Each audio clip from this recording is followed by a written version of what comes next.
राधे राधे दोस्तों, तो welcome back to my YouTube channel. तो आज था मेरा 30 डे जर्नी का डे 2, जिसमें सबसे पहले आज जो मैंने स्टार्ट किया था वो मैंने मैथ्स पढ़ना स्टार्ट किया था। मैथ्स में मैंने आगे पढ़ने से पहले सबसे पहले जो मेरे कल के जो नोट्स थे जो मैंने प्रिपेयर किया था क्लासिफिकेशन ऑफ नंबर्स का, मैंने उसको एक बार रिवाइज किया। उसके बाद आज मैंने स्टार्ट किया था एक न्यू चैप्टर जो कि था फैक्टर्स। इस चैप्टर से रिलेटेड आपको जीएस पोर्शन में और सब्जेक्ट स्पेसिफिक जो आपका मैथ सब्जेक्ट है उसमें आपको क्वेश्चंस देखने को मिलता है। इस चैप्टर में मैंने काफ़ी सारी चीज़ें पढ़ी थी। मेनली जो मैंने इसमें पढ़ा था वो फैक्टर्स के बारे में पढ़ा था। फॉर एग्जाम्पल जैसे कि मैं एक नंबर ले लेती हूँ, जैसे 24 है, तो इसमें टोटल कितने नंबर ऑफ फैक्टर्स होंगे, इसमें टोटल इवन फैक्टर्स क्या होंगे, ऑड फैक्टर्स क्या होंगे, या परफेक्ट क्यूब फैक्टर क्या होगा, परफेक्ट स्क्वायर फैक्टर क्या होगा, या जो फैक्टर्स हैं उन सब का प्रोडक्ट क्या होगा, या फिर फैक्टर्स कौन कौन से होंगे, ये सारी चीज़ें मैंने निकालना सीखा था। जैसे 24 तो एक बहुत छोटा नंबर है तो आप इसको ईजिली निकाल लेंगे, लेकिन जब नंबर बहुत बड़ा हो जाता है, जैसे 36,000 हो गया, 48,000 हो गया, कुछ भी हो जाए बड़ा से बड़ा नंबर, तो आप उसको भी कैसे ईजिली निकाल सकते हैं, इसको सर ने मेथड बाय मेथड बताया था। तो आज मैंने यही सारी चीज़ें कंप्लीट की थी। आप में से काफ़ी सारे लोग मुझसे पूछ रहे थे कि जो मैं मैथ्स है वो मैं कहाँ से पढ़ रही हूँ, मैंने कोई पेड बैच परचेज़ किया है या फिर मैं यूट्यूब से पढ़ रही हूँ।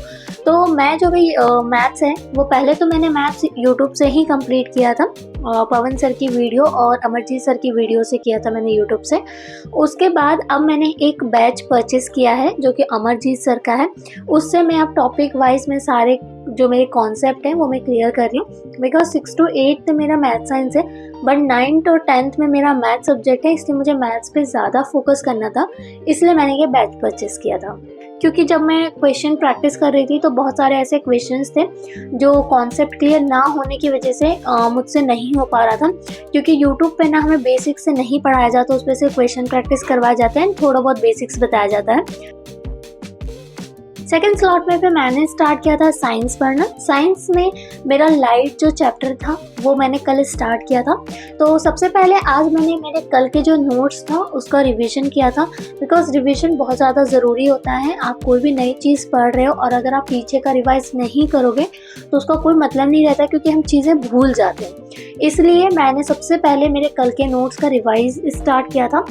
रिवीजन कंप्लीट करने के बाद फिर मैंने आज लाइट में एक मैंने नया टॉपिक स्टार्ट किया था, वो था मिरर। इसमें मैंने काफ़ी सारी चीज़ें पढ़ी थी। जैसे मिरर को मेनली 2 पार्ट्स में डिवाइड किया जाता है।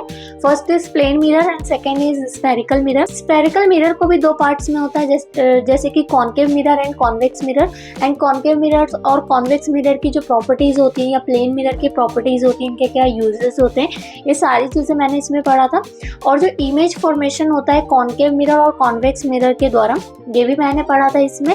और इसमें मेनली जो मैंने किया था वो मैंने मैग्निफिकेशन के बारे में पढ़ा था, एंड मैंने काफ़ी सारे इसके न्यूमेरिकल जो सर ने सॉल्व करवाए थे वो भी मैंने इसमें सॉल्व किए थे। थर्ड स्लॉट में मैंने स्टार्ट किया था जीके जीएस पोर्शन पढ़ना, जिसमें आज मैंने सोचा था कि आज करंट अफेयर्स और साथ में आईएनएम दोनों पढ़ूंगी, इंडियन नेशनल मूवमेंट। बट क्या हुआ था कि मेरे को ना यही कंप्लीट करते करते 3 बज गए थे, बिकॉज मेरी बेटी थोड़ा सा रात में लेट सोई थी, तो 3 बज गए थे। तो इसके चक्कर में ना मैंने सिर्फ आज करंट अफेयर्स ही पढ़ा था। आज मैंने जो करंट अफेयर्स पढ़ा था वो 4th and 5th जनवरी के पढ़े थे। आप में से काफ़ी सारे लोगों का डाउट था कि अभी मैं करंट अफेयर्स कहाँ से पढ़ रही हूँ। तो जो अभी करंट अफेयर्स है ना, वैसे तो मैंने पहले जब करंट अफेयर्स पढ़ा था तो मैंने शंकर सर की वीडियो से कंप्लीट किया था, बट फिर ना मैंने जब अमरजीत सर का बैच लिया था ना, उसमें उन्होंने एक आशुतोष सर के बारे में उन्होंने बताया था कि वो करंट अफेयर्स पढ़ाते हैं, उनके मतलब यूट्यूब चैनल पे मुझे वो मिले थे। एंड मैंने उनसे पढ़ के देखा तो वो भी काफ़ी अच्छा पढ़ा रहे थे, तो मुझे अभी उनसे ज़्यादा समझ में आ रहा है। तो इसलिए मैंने ना जो अभी करंट अफेयर्स में कंप्लीट कर रही हूँ वो मैं आशुतोष सर की वीडियो से कर रही हूँ। आप चाहो तो आशुतोष सर को भी फॉलो कर सकते हो करंट अफेयर्स के लिए, या फिर चाहो तो शंकर सर से भी पढ़ सकते हो, दोनों ही अच्छा पढ़ाते हैं। बट अभी मैं जो फॉलो कर रही हूँ वो मैं आपको बता रही हूँ, मैं भी आशुतोष सर को फॉलो कर। एंड आज मैंने इंडियन नेशनल मूवमेंट की क्लास नहीं लिया था, जिसका मैंने आपको ऑलरेडी बताया है। तो this is all about today, so thank you for watching. Radhe Radhe.